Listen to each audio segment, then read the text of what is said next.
শাকিব খানের সোলজার মুভিতে দেখা গেল শুটিং টাইমে তানজিদ তিশাকে।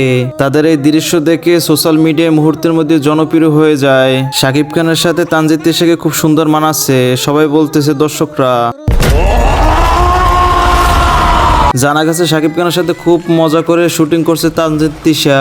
ছবির কাজ যত দ্রুত সম্ভব শেষ করবে তারা। খুব তাড়াতাড়ি এই মুভিটি মুক্তি পাবে জানিয়েছে নির্মাতা। তানজিদ তিশাও সারা মুভিতে থাকবেন। জান্নাতুল ফেরদাউস ঐশী। 5 অক্টোবর ঢাকায় শুরু হয়েছে সোলজার মুভির শুটিং।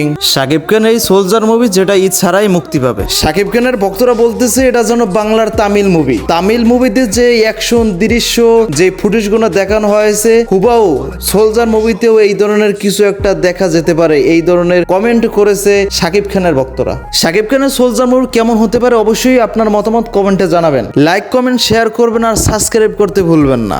দেখা হবে নতুন কোনো ভিডিওতে। আজকের জন্য বিদায় নিচ্ছি, আল্লাহ হাফেজ। শহর আমার, আমি শহরের প্রিন্স, আগুনে জন্ম রক্তে আছে হিংস।